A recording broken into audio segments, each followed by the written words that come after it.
Hello, my name is John Reynolds. Welcome to Extraordinary Life Stories. On this episode, I'm talking with Andrew Salter. Andrew is the visionary founder of Dirtea, a groundbreaking brand that has revolutionized the perception of mushrooms in the wellness industry. I'm really looking forward to learning a lot more about all things mushrooms and talking with Andrew. So let's get into it. Andrew, thank you for joining me. Pleasure. Tell me, who is Andrew Salter? I guess you could call me the mushroom man. I'm an ambitious entrepreneur who wants to help people take their health into their hands and through the power of functional mushrooms, which are transformative if you know what to do with them. Not many people can say that. Yeah. That's unique, right? Where did this all start? A young kind of Andrew, the early influences in career decision making, where did that all begin? So I've always had a serious passion for the world of building brands and entrepreneurship, and from the age of 15. And through that course in life, I've had a number of moments where health has become a huge part of my life in terms of being aware of it and how dangerous it can become if you don't understand it, you're not educated by it. And a number of them, if you want me to go into them now. Yeah, I think it's probably relevant, right? Because it's directly affected what you've done and what you're doing to help so many other people as well, right? With their health. So 100%, yeah. So I mean, when I was in school, my first sort of experience when it came to health was I met a lady who gave us a talk about her son who developed testicular cancer at the age of 18. He was completely unaware of what was going on in his balls. Us guys, we don't like talking about health, particularly with the nether regions. He left it about a year before he did anything. Swelled up to 3 times its size. I think for a moment he was probably showing off that he had a massive testicle. But unfortunately it was cancer, and that unfortunately led to him losing his life. And although a devastating story, what really captured me is this lady explaining that actually if you catch this particular cancer that affects young men at an early stage, it's completely curable. And I think this was the first time in my life I was actually hearing that you can actually take control of your health just by being aware and taking early action, which essentially educated me about the power of prevention. And that led to my brother and I going on our first ambitious project, which was creating Feeling Nuts, which became one of the biggest social movements of our generation. 1 billion people got behind it, and we saved many lives because people understood that you have to check your balls regularly and take action if you find something irregular. Yeah, what a sad story though, right? The fact that how old were you when you met this lady? So I was probably around 16 at the time. Right. So old enough to be thinking entrepreneurially, rather than sitting there going, you actually could do something about it. Exactly. Yeah. And the sort of the feeling nuts, and the way that went, I guess viral would be the word to describe that. That also gave you an early kind of insight, if you like, to the power of a community. Exactly. So you and Simon, your brother, creating something that actually you've got this almost like a tribe. Is that fair to say? Because it feels like you were almost ahead of the curve with that. Yeah, absolutely. And I think what we realized from a young age is the power of social media. I think what Andy Warhol once said, everyone's going to get their 15 minutes of fame, and social media was the moment that became a reality. And I think when I was growing up, I was fascinated by stuff like Live Aid and these incredible platforms that used music and entertainment, or even comic relief, where that was that television moment. Everyone, got around the TV and the sofa, and they donated their money and their platform to generate, raising money. We saw social media that it wasn't about generating money, but it was actually creating awareness, right? So rather than someone wearing, I can't remember, it's the red nose, right? Yeah. Or the Live Strong band. Yeah. How can I actually carry a message through this video that could potentially get thousands of views? And back then we had social media platforms like Vine and YouTube. They were the biggest ones, right? Instagram was just entering. So we saw that there was an ability that if you could empower people with a message and the education, they could spread it far and wide and use their ability to entertain and engage an audience, right? And that's why we challenge people with, are you feeling nuts? And I think that was our initial learnings of how do you create community? How do you, create a cause and something that people want to get behind? And then how do you use the tool of both social media and entertainment to engage the masses? And it's a real mission-led, feeling nuts, right? You were trying to prevent something tragic that happened, that you had that sort of lived experience of learning, and then realise it's a much bigger issue, which leads into you guys founding Dirtea. You delved into the world of mushroom and the well-being kind of supplements, if you like. Where did you get the vision from that, from feeling nuts to the transition to Dirtea? Yeah, I think you've got to fast forward a few years now into where we became true entrepreneurs and had a lot of success. And I think through that process, we started to compromise our health, always putting business and lifestyle first, right? Whether that is, being out every night, networking, meeting people, traveling around the world, drinking copious amounts of caffeine and energy drinks just to stay awake and stay alert. And I think that really took a toll on us, but at a point where we could recognize it and take action. And I think we realized that a lot of our generation prior to the pandemic, I think the pandemic has been a real catalyst for people understanding their health and wanting to take action, is that, people wouldn't take action until there was chronic burnout or something that's seriously wrong. Reaching crisis. In crisis, exactly. And the typical thing is go see your doctor, get conventional medicine, and then deal with the side effects. And I think my brother and I were educated enough at the time to know that early signs of something potentially being wrong, feeling fatigued, feeling burnt out. So my brother and I do put my hats off to my brother, really started to research what are the ways that you can take control of your health, but using natural modalities and natural foods and natural herbs. So that began our journey of exploring everything from ice therapy to sauna therapy to the things we could consume. And that led to us meeting a Chinese doctor who introduced us to the concept of functional mushrooms. I love that. It's proper entrepreneurial, right? And actually, I bet that was a fun part of the journey. Maybe you didn't even realise it at the time, right? That trial and error. And how many, I guess you'd call them failings, but to then find something that took you to what's become Dirtea and a super successful brand. Just quickly on that, what other things did you try that you thought might have been the next thing that then didn't become that? Yeah, I mean, I think lots of supplementation, whether it's like Ayurvedic herbs or supplements or even like these all-in-one powders that typically don't have the full clinical dosages to actually get the benefit. I mean, there's lots of scams right in the health and wellness industry. And if you don't have the education, you don't have the knowledge, you're not going to get the efficacy and the benefit, and that means you're not going to get into the routine, you're not going to take it every day. And I think what stood out for us most when it came to functional mushrooms is that firstly, fungi have been around for hundreds of millions of years. Fungi were the first species to come from the ocean to the dry land. They have incredible research. They have, they're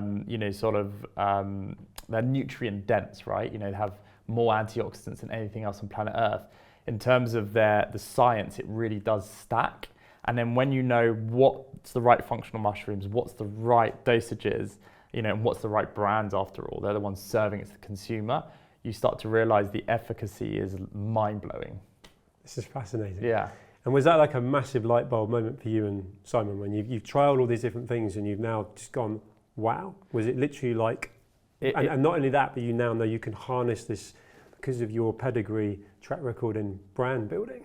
That must have been really exciting. It was, and the first night that we drank functional mushrooms, I was a little disappointed at first that they weren't magic mushrooms. Waiting for the kind of whole feeling. Yeah, exactly. That was my main motivation to go to this evening, actually. At least you're honest. Yeah. And functional mushrooms, they're not psychedelic. They contain active compounds that do incredible things. And the evening that we drank them, we were probably an hour walk away. And I remember walking home with my brother from this apartment where we drank them for the first time.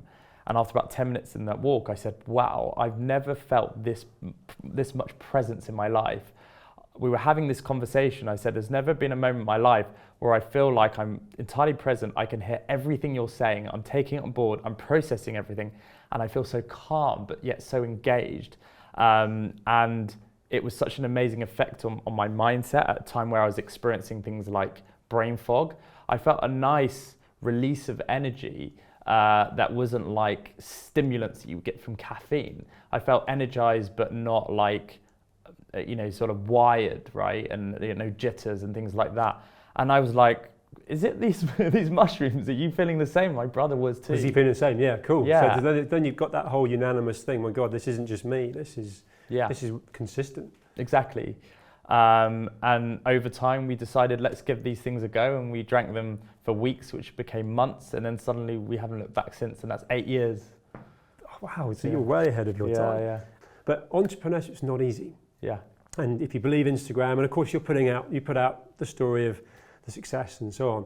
Yeah, I think it's quite interesting. Like, as I was saying before, you know, I've been an entrepreneur since like I was 14, 15. And someone said to me the other day, it's like secret training for what your actual purpose is. I think Dirtea and functional mushrooms is my purpose in life. So I feel like I've had so many challenges, so many failures, horrible moments, really dark moments, funny moments as well, where there's been, you know, barriers to succeed or setbacks. You know, sometimes it's like rolling something up a mountain and you think it's going really well, and then it rolls back down and you have to go to the bottom of the mountain. I've been through that so much. Yeah, I've been through that so much. I think that's given me the learnings of like how to approach Dirtea and make sure that I'm preempting things that might happen or getting the strategy right. You know, we've always been very strategic driven. You know, we're not doing things on an impulse, right? We're very clear on what that end goal is, very clear on how we're going to get there. Not to say it's not completely smooth, but you know, we got traction from the get-go, right? You know, partly because there's a real need, and I think the human conscious is open to receive natural ways, right, to help you function better. And even just I can tell that your sweet spot, if we just talked about one thing, it would be almost an education to me on mushrooms. Yes. Like I could probably ask you 1,000 questions on mushrooms, and that would be this whole program. But that's underpinning this. And so that's your passion, that's the purpose, that's the mission, which is the health benefits. Yeah. I think, you know, and I'm sure you'll probably agree with me, that's where the success, if you like, of the brand is underpinned from authenticity. I just said the word success. Yeah. Sitting here now, how do you define success? How do I define success? I think I probably had a dream when I was younger, and that was to be the founder of a consumer brand that changes the world. I think we've changed a high proportion of London, not the world yet. And I think, you know, hopefully in a few years, I'll be able to say I'm one of the founders of one of the biggest consumer brands in the world, and it's affecting the world in terms of health. That's success to me. I know there's the obvious things that come as part of that, things like financial freedom, the ability to see the world. That comes with it though, right? Yeah. If you achieve the first goal, everything else comes with it. And it's quite interesting as well, is because I actually was the best man at my best friend's wedding. And in that speech, you know, we're super close, me, him, and my brother. And I was sort of reading this passage the day before the speech, and I added it to it. And you know, the passage was about two people having a conversation, and one of the guys said, you know, is it the journey or is it the destination? Which is always that question's asked, right? And it's actually neither. The person responded, it's neither. It's the company. And you know, I don't know if anything we do that matters in life, but what really matters is the people we hitch ourselves to. And that's the thing that makes that indelible mark when we turn to dust. I love that. And actually, let's bring Simon into this. Yeah. So you're in business with a family member you've grown up with. In the same way that some people go into business with their husband, their wife, their partner. How's that been? Because you clearly knew each other super well, which is a good thing and a bad thing. Have you always been aligned? Because I've been in your company together, and there's a love, there's a camaraderie, there's a shared mission. But is it easy being in business with your brother? My brother and I have been best friends since I was a kid, right? And he's 6 or 7 years older, 6.5 years older than me. I think when you have siblings, older siblings, they have a choice to make. It's one or the other. One is like, you're too young to hang with me and my friends, go away. Or the other side of it is like, I'm going to be your mentor, come under my wing, and I'm going to show you the world. And my brother did that for me at an early age, which allowed me to grow up really quick and become super mature. And I think that was the catalyst for us to not just have a friendship and a brotherhood, but actually that formed our entrepreneurial business partnership. And we've been in that since I was 15, you know, and I think what's really interesting is like that tightness is important, because it's very difficult to find people you trust in this world. And we've been let down and been screwed over, and trust is everything, right? And we have that between us, and that's so powerful. He has my back, I have his back. So yeah, it's fundamental, and I don't think I'll be here without it. I think as an entrepreneur, I think the two most important traits you have from the beginning is, one is to be bold, to be brave, and also naivety. And we have both. Superpower, right? Superpower. Yeah. And I think you've learned together. We've learned together, and I think it's made us successful, and it's also got us a lot of trouble, and we've got the stories to tell for it. Yeah, but you've engineered your way out of it to be where you are now. 100%. And actually, just on that, as a successful entrepreneur sitting here now, so much we read, listen to on podcasts is about getting up crazy early in the morning, doing a workout, reading a book, meditating before 9 o'clock. Where do you sit with that? Because you're clearly an epitome of health, and we can attribute some of that to the mushrooms. Yeah. But how are you keeping fit mentally, and how do you keep kind of yourself mentally fit as well as physically? Sorry. So I definitely have an addictive personality, but I choose to channel that energy and addiction in the right places. So I live a very sort of simple life day to day. Work is the most important thing for me. Because like I say, what's success to me, it's having the biggest health and wellness brand in the world. And that takes a lot of dedication, takes a lot of hours in the day. But also what I learned and what led to this journey is health is actually more important than that. If you can't show up for yourself, you can't show up for your team, you can't show up for your brand. So I don't always get to the gym in the morning because I've had to work late, because maybe I've had a 2-hour lunch pitching someone for investment or as a partnership for the brand. And I know that I have to go and take that 2 hours and do that in the evening. So I've missed my gym session at night, or I'm up too late at night, so I can't get up in the morning. But what I do try to do is have this health routine in the morning. I get up, first thing I do is hydrate. I get the right salts into the body, Celtic salts or Himalayan salts. Electrolytes are really sort of important to me. I'll do some kind of a workout, whether that's going for a run or doing a weight session, and that sets me up for the day. And that's like my solid, committed routine that I try to do every day. I don't always get there, but I feel like if I do that, I feel like I'm ready to take on the day. Yeah, I get that.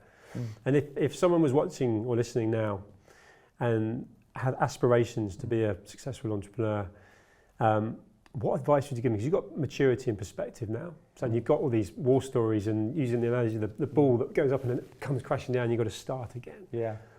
To a young Andrew, and ultimately to someone aspirational coming through, what advice would you give them? I think firstly, you've got to be passionate, because entrepreneurship is like glamorized, right? Particularly on social media, people living the high life, and the Insta versus reality is so different. Yeah, right? Exactly. And also you feel like you've got this freedom because you don't have a boss, you can do what you want, but you're the last line of defense, right? And when you build, also be quite lonely, right?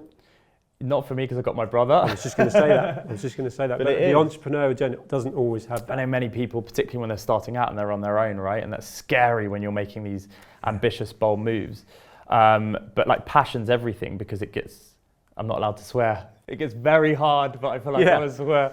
But it gets very hard and it gets tough, and there are dark moments, right? And it is passion that creates the grit that gets you through those moments. So if you're not passionate and you're literally just following the money, then don't bother. The money will always follow you if you follow passion. That's great advice. Yeah, so that's number one. I think the second thing is research. Research the market, research the consumer every single day. If you don't know the market, you don't know the opportunity, you don't know what you're up against, you don't know what the risk factors are, you don't know what the opportunity is. Dirtea is an innovative brand. It's pioneering the market, and loads of people have now copied us and they're following it. Maybe they're doing a worse version than us, but they're definitely in the marketplace, and competition is healthy, right? But to be an innovator and to lead the market, you always have to be pioneering and you have to innovate. So we're constantly researching what's next and how we're going to get there. And then knowing your consumer is so important, because that informs every decision. If you don't know or understand your consumer, you're not going to keep them, you're not going to get more of them. So I think my two big things are passion, research. I'm conscious of time, yes. But I wanted to ask you the most kind of random or interesting mushroom fact, because you clearly have got the whole encyclopedia there. Yeah. And something that's just really amazed you that would, amaze people listening and watching. fungi were the first species to come from the ocean to the dry land hundreds of millions of years ago, right? They came to the dry land, and in order to survive, they ate rock, right? Fungi have this unique ability to turn something from one matter into another matter. They turn this rock into soil. So without fungi, there'd be no such as soil and the earth, right? That enabled plant life to come to the earth 200 to 300 million years later. So without fungi, plant life wouldn't have made its way to the... Foundational? Foundational. Fungi live most of their lives as fungi bodies, basically a mycelium network. Have you ever heard of a mycelium network? It's tubular cells, they're underground, they're beneath our feet. And to this day, 80% of all plant life live in symbiosis with fungi. They communicate through the mycelium network. It's like an underground internet system, more intricate than our own. And they actually communicate. They actually speak that we've just discovered 80 words that are close to the English language. For example, one tree can talk to another tree within this mycelium network. It could say to another tree, I need more hydration. That tree will then send hydration water through the network to that tree, so it's hydrated. You're in your element now. I am. This is fascinating. Fungi are way more abundant than most kingdoms. To put that in perspective, to every plant, there are 8 species of fungi. So they outweigh plants 8 to 1. And you are more closely linked to fungi than you are to plants. You share up to 54% DNA with fungi, which makes you half a mushroom. I've learned something from you today. This is fascinating. Yeah. But are there fungi that are fatal and deadly to us? Because at some point, someone was trying all this to work it out, and in the true sense of entrepreneurial side of things, are there fungi out there that if you eat them, they'll kill you? Every kingdom has species that will kill you, including the human kingdom. Absolutely, yeah. Like berries, poisonous berries, plant as well. Fungi have fungi that will heal you. They will take you on magical psychological journeys that they're currently exploring. There are poisonous fungi as well. The death cap, never eat the death cap, it will kill you. Death cap mushroom. Hence the name. Yeah, there are over 4 million species of fungi. I've mentioned mushrooms a number of times, and you mentioned fungi. Either, yeah. Yeah. What's the difference for someone wanting to learn that? So fungi is the kingdom. It's a kingdom of life. Fungi live most of their lives as fungi bodies or fungi bodies, which is the mycelium network, which I was talking about earlier. And mushrooms are the fruiting body of that fungi mycelium. And like an apple is to a tree, right? Mushrooms are to fungi.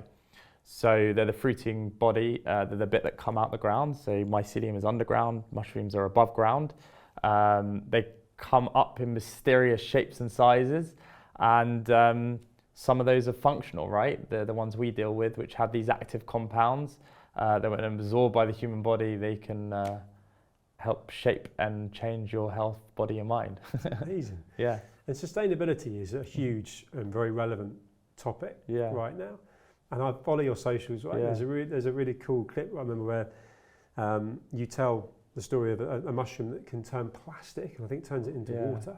Tell me more about that. And is that not something that could be scaled to help the environment? Mushrooms, fungi have this unique ability to turn something from one matter to another. There's been many known cases where the oyster mushroom has been able to eat plastic and turn that plastic into water. I mean, if you could do that on a mass scale, you're solving a huge problem. I'm not just the fact that that's even happened and is real is incredible, right? Yeah. You should Google it. It's insane. So the whole thing with fungi could be far more explored. 100%. Look, we are experts when it comes to the health of the humanity, but the health of the planet is like another world. But that's in crisis right now. Yeah. Sustainability of the planet. Yes.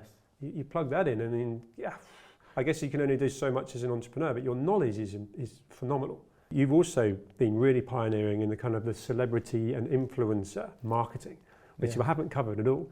And you've got Bear Grylls, you've got Benedict Cumberbatch that swear by it. They're not just kind of vested, literally. They are, Benedict's probably got 18-hour filming days, and he's looking for anything that's going to enhance his performance. Yes. Right? Bear Grylls is climbing a mountain right now, right? Or jumping out of a helicopter with you and Simon, right? Yeah, that's right. So he needs to be operating at the highest performance. Was that a deliberate part of your marketing to bring those guys in? I've always known the power of cultural credibility. Ultimately, if you're going to take something that's going to improve your life, whether it's health, whether it's a piece of technology, it's always going to be recommendations for friends. But if you want to do that at scale, you need to deal with influential people who affect change and affect culture, and they set trends. We have a lot of A-listers and even royalty that we deliver product to every single month. Yeah, we deliver to palaces, by the way. Do you volunteer to do that? I'll do that one. Yeah, exactly. Yeah, go knocking on the door. My brother actually used to go on swims with, that's how he actually met Bear Grylls, swims in the Serpentine Lake, because they're ice cold lakes, right? And in the winter, it's great for your body and your mind. And Bear fell in love with what we were doing and how we're transforming coffee with mushrooms. And he said, I want to be your partner in this. I want to take this to the world. I want to take it to families. You know, he's huge in India. He's huge in the middle of America. He's an amazing human being. He's inspirational. Everything you see is true. Yeah, I'm so excited what we're going to be doing with him. It's all going to start next year. Yeah, this is awesome. Well, look, I could talk to you for a lot longer, but I've learned so much from you. Thank you for making time to talk to me today. Thanks for having me. A pleasure. Cheers. It's great.